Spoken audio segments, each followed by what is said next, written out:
Ration দুর্নীতিকাণ্ডে ধৃত শঙ্কর আড্ডের আরও কুকীর্তির সামনে।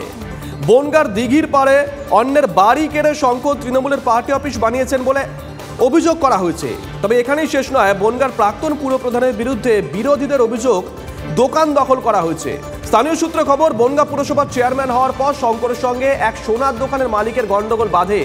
বিরোধীদের অভিযোগ, শঙ্করের চালে দোকান তার নামে লিখে দিতে বাধ্য হন সোনার দোকানের মালিক। তারপর ওই পরিবার বনগাঁ ছাড়া হয়। দীপঙ্কর আমাদের সঙ্গে রয়েছেন, আমাদের সহকর্মী। দীপঙ্কর, এত অভিযোগের পর অভিযোগ।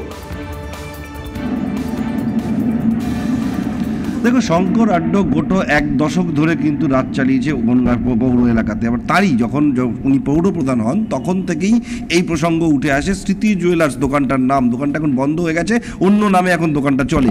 এই স্মৃতি জুয়েলার্স দোকানের মালিক ছিলেন সুভাষচন্দ্র চন্দ্র।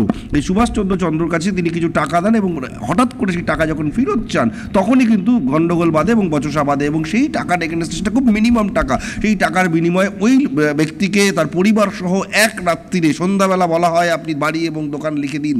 এবং তারপরই সেই রাত্রিরে সেই ভদ্রলোক বাধ্য হন, সুভাষচন্দ্র চন্দ্র তার পরিবার সহ তার দোকান, বাড়ি এবং দোকানের মধ্যে যত সোনা বা সোনার অলঙ্কার, রূপোর অলঙ্কার যা যা ছিল সমস্ত কিছু রেখে দিয়ে পালিয়ে যেতে বাধ্য হন। এবং তারপর থেকে আজ পর্যন্ত সেই লোক বনগাঁতে আসেননি। অর্থাৎ শঙ্কর আড্ডা ওই যে বাড়িটা দখল করেছিল, সেই বাড়ি দখল করে আমরা যখন ওই বাড়িতে যাই তার গ্রেপ্তার হওয়ার পর, তারপর থেকে দেখা যায় ওই বাড়ির ভেতরে পার্টি অফিস রয়েছে এবং পার্টি অফিসে তৃণমূল কংগ্রেসের বেশ কিছু কাট আউট রয়েছে এবং সেখানে পার্টি অফিস কখন খোলা থাকবে, কখন বার্ধক্য ভাতা দেওয়া হবে, এই সমস্ত হিসাব নিকাশ তার নোটিশ বোর্ডে টাঙানো রয়েছে। অর্থাৎ শঙ্কর আড্ডা যে বাড়ি দখল করেছিল, সেই বাড়ি দখল করেছিল কার জন্য? না, তৃণমূলের পার্টি অফিস করার জন্য। কিন্তু একই সঙ্গে মাথায় রাখতে হবে, তিনি এই মুহূর্তে কোনো পদে ছিলেন না বনগাঁ পৌর এলাকাতে। তিনি চেয়ারম্যান নন, তিনি কাউন্সিলর নন, তার স্ত্রী ভাইস চেয়ারম্যান। তাহলে তিনি ওই পার্টি অফিসে কি করতেন, এটাও একটা বড় প্রশ্ন রয়েছে। বেশ নজর থাকবে, নজর রাখো দীপঙ্কর। বিচুনিয়াটায় যান, তিনতলা বাড়ি কেড়ে নিয়েছিল, সেই সময় তার শক্তিতে সে কেড়ে নিয়েছিল, তখন সে চেয়ারম্যান ছিল। আপনি হীরামল গলিতে যান, তার সোনার দোকান আছে, সেই সোনার দোকান অন্যজনের যার বাড়ি কেড়েছিল তার, সেই বাড়ি আছে, আমি একাধিকবার বলেছি। আপনি এখান থেকে গোপালনগর থানার আন্ডারে যান, দেখুন ওখানে 1 বিঘে জমির উপরে বড় গোডাউন আছে। এরকম বিভিন্ন জায়গায় তার সম্পত্তি আছে। স্মৃতি জুয়েলার্স হীরামল গলিতে তার সোনার দোকান তো লুটপাট করে নিয়েই নেয়, একদম সমেত, সিন্দুক সমেত তার দোকান থেকে তুলে নেয়। উপরন্ত তার বাড়িও দখল করে নিয়েছে এবং বনগাঁর মানুষের বহু সম্পদ ছিল ওর কাছে বন্ধক, কিছুই কেউ ফেরত পায়নি। একটার পর একটা ঘটনা সামনে আসছে।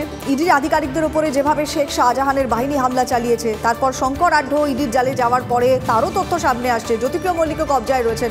সব মিলিয়ে উত্তর 24 পরগনার এক একটা ঘটনায় তৃণমূলের উপর বেশ খানিকটা চাপ এই মুহূর্তে রয়েছে, অন্তত রাজনৈতিক মহল সেটাই বলছে। আর এই পরিস্থিতিতে আজকে বৈঠকে বসছে তৃণমূলের নবগঠিত কোর কমিটি। কোন কোন বিষয়গুলো এক্ষেত্রে মাথায় রাখা হবে, কারণ সামনেই তো নির্বাচন, বিষয় নিয়ে কথা বলবো। সৌরভ গুহ আমাদের সঙ্গে রয়েছেন। সৌরভ, আজকের এই কোর কমিটির বৈঠকে কোন কোন বিষয়গুলো ফোকাসে রাখা হবে? কারণ সত্যি এই মুহূর্তে খুব একটা অনুকূল নয় পরিস্থিতিটা উত্তর 24 পরগনার ক্ষেত্রে অন্তত। অবশ্যই একটা জটিলতা কিন্তু সেখানে শাসক দল তৃণমূল কংগ্রেসকে ঘিরে রয়েছে। নানা ধরনের জটিলতা। একদিকে বিভিন্ন ব্লকগুলোতে গোষ্ঠীদ্বন্দ্ব, মহকুমাগুলোতে কোথাও শঙ্কর আড্ডা, কোথাও অর্জুন সিং বনাম সোমনাথ শ্যাম, কোথাও বা শাহজাহান শেখ। অর্থাৎ দল বিভিন্ন পর্যায়ে যেমন অস্বস্তিতে রয়েছে এবং সামনে রাজনৈতিকভাবে অত্যন্ত গুরুত্বপূর্ণ জেলা উত্তর 24 পরগনা, সামনে লোকসভা নির্বাচন।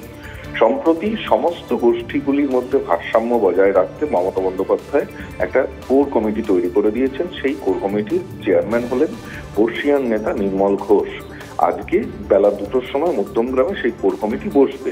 নিঃসন্দেহে 24-এর নির্বাচনের আগে উত্তর 24 পরগনার মতো অত্যন্ত জটিল এবং অত্যন্ত রাজনৈতিকভাবে গুরুত্বপূর্ণ জেলায় কি স্ট্র্যাটেজি নেবে, সেটা কিন্তু এই কোর কমিটির বৈঠক থেকেই ধাপে ধাপে স্থির করা হবে। আজকে প্রথম বৈঠক, সবার নজর রয়েছে সেই দিকে। ধন্যবাদ সৌরভ।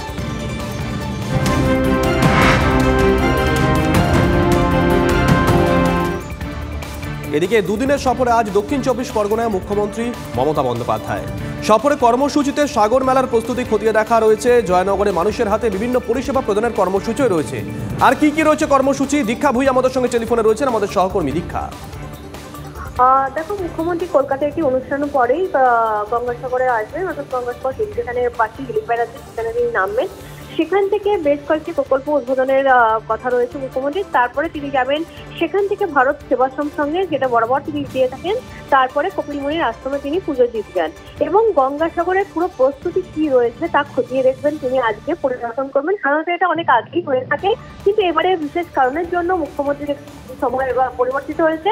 এখান থেকে তিনি সকালবেলাতে চলে যাচ্ছেন জয়নগরে প্রশাসনিক সভা রয়েছে। আমরা জানি প্রশাসনিক সভা মানে যে সরকারি পরিষেবা প্রদান অনুষ্ঠানগুলো থাকে, সেই সরকারি পরিষেবা প্রদান অনুষ্ঠান করবেন এবং তিনি তারপরে চলে যাবেন কলকাতা আউটডাম ঘাটে, গঙ্গাসাগর মেলা, অর্থাৎ ওই জায়গায় ট্রানজিট যে পয়েন্ট, সেখান থেকেই গঙ্গাসাগর মেলা কিন্তু উদ্বোধন হবে।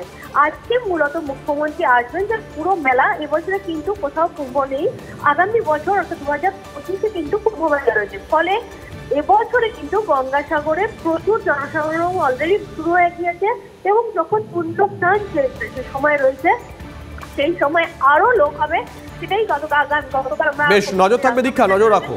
রয়েছে।